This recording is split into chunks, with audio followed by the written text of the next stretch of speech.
Okay, so here we are in the vineyard, and we have established vines here of about, we're thinking 11 or 12 years. These are all Riesling vines.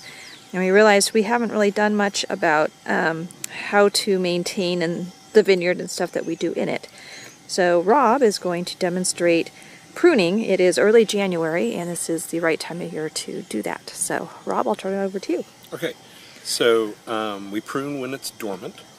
So after it's certainly gotten cold, and then before it starts sprouting in the spring, so it can be as early as December, it can be as late March.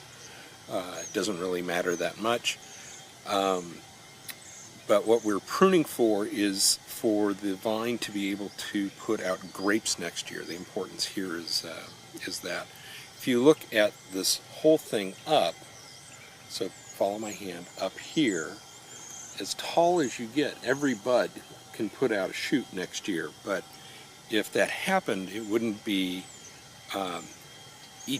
every bit of fruit that came out wouldn't have enough energy from the vine to get it all ripe. In fact, where we are, we actually suffer from it not getting fully ripe. So here's what we do.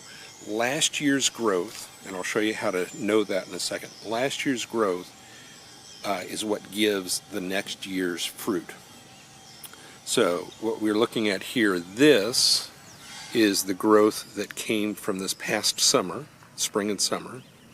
This area was a shoot from the year before.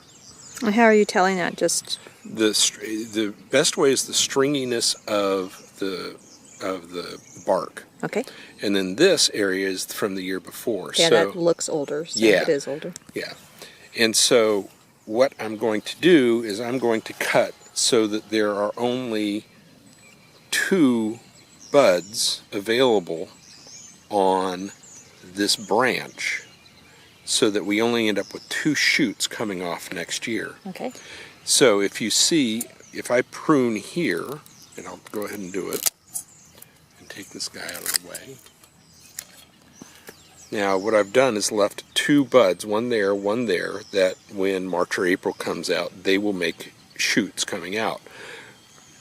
Any buds that are on this piece of wood won't be fruitful. They'll just be long green shoots. So you'll cut those off as they appear? Because they're taking energy of the vine away from making fruit. So what you can see here, being this bud and this bud here, if you look now at this part, this was the upper bud and this was the lower bud. And say that again. This shoot last year, this time, was an upper bud, and this shoot was a lower bud on this. Oh, the lower bud is this part right here. Is this branch going off up here. Okay. So this last year looked exactly like this now that I just cut it. Okay. Does that make sense? Yeah. And then the year prior, this one became this one, became this one. So what we're doing is trimming to keep 2 fresh buds on each of the spots that we want to do this. So I'll take this one off completely. I'm just cutting it to get it out of the way. So this stalk next year should only have 2 branches coming off like this.